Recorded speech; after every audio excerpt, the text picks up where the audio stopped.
Hi, this is Jeremy Schoonmaker, Pre-Sales Technical Consultant with the Channel MPS Group. In this video, we're going to be talking about the driver configuration utility. The driver configuration utility is part of the PARC tool, or the Print Administrator's Resource Kit. You can download the PARC tool. On the same page, you can download the Universal Print Driver. So here's the download for the driver, and down here is the Print Administrator's Resource Kit. This is a group of tools that you can utilize to help administer the Universal Print Driver more easily in your environment. So one of the tools that we're going to be talking today about is the driver configuration utility. You see there's a bunch of different tools in here, but DCU is what we're going to be looking at. Now the driver configuration utility allows you to pre-configure a driver before you install it, and then any print queue you create afterwards with that pre-configured driver is going to have the settings that you set up. So I want to give you just an overview of how this is going to work in a couple different ways.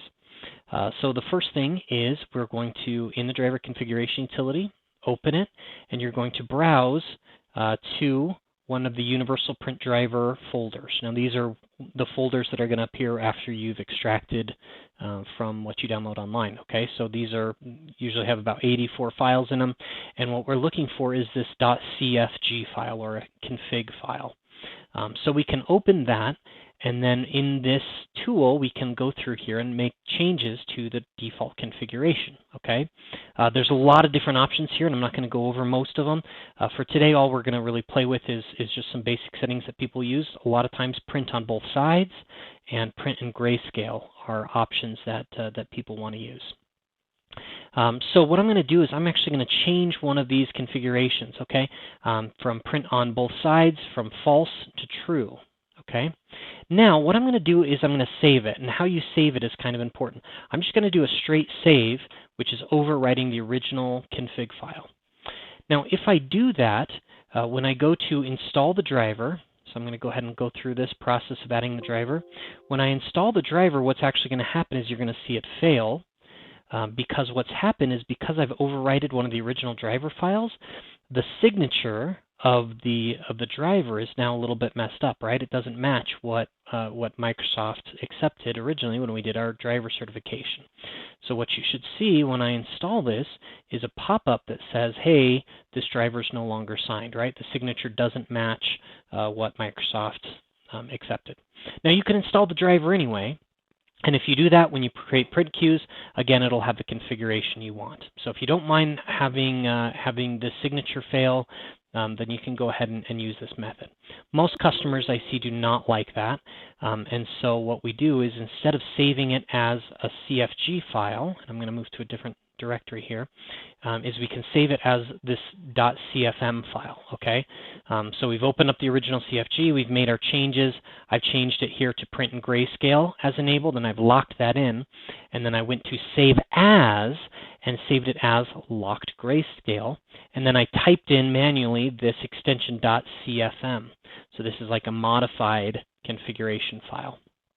Okay, so that exists now, and the original configuration file is still intact, so that the driver signature is still intact.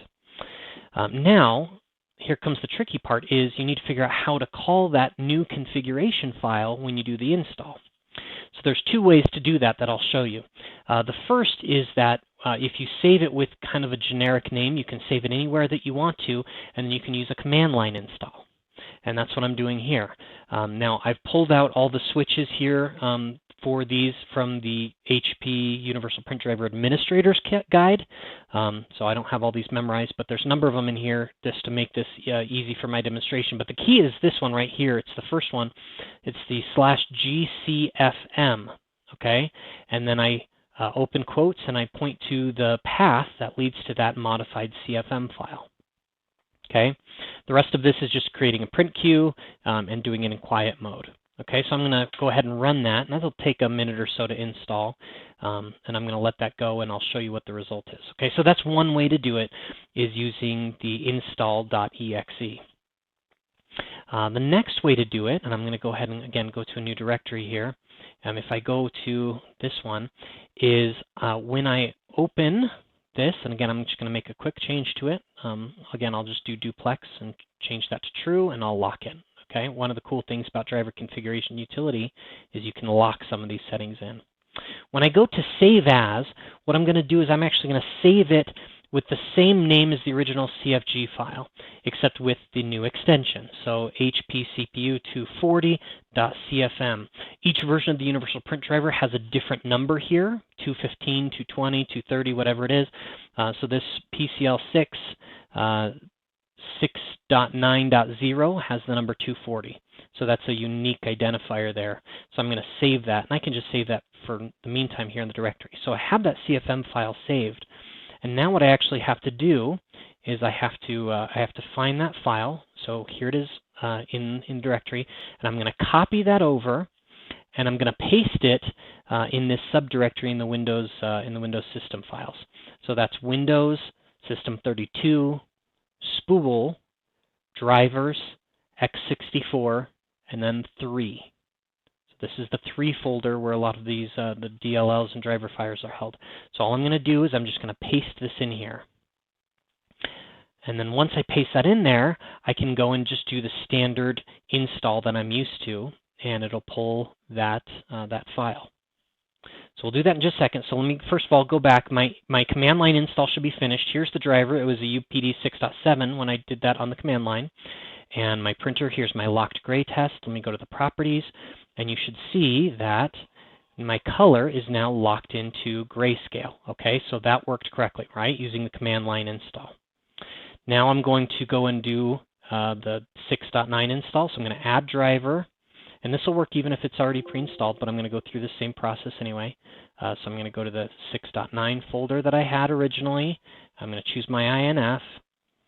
Okay, go through the normal driver install process. Okay, so that's now installed, and it should have looked for that CFM in that 3 folder. So now here I'm going to add a quick printer so that we can verify if that worked or not. I'm going to make sure to use that driver. I'm just going to call this DCU test for now. And this will take just a second to install.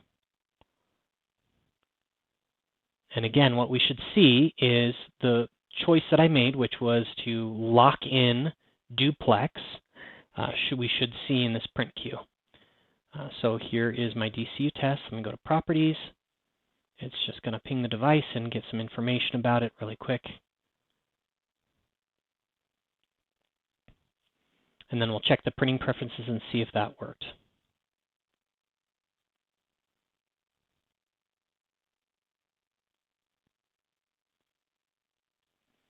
All right. So we'll check on the preferences. We'll go to finishing, and you see that print on both sides is now checked, and it's locked in place, so users can't change it. So again, that worked. So just to review, you can pre-config any of these drivers, and then any queue you create will have the configuration you just created. And there's 3 ways to save those files off. One is to override the original config file, the .cfg, but you end up breaking the certificate or the signing of that driver.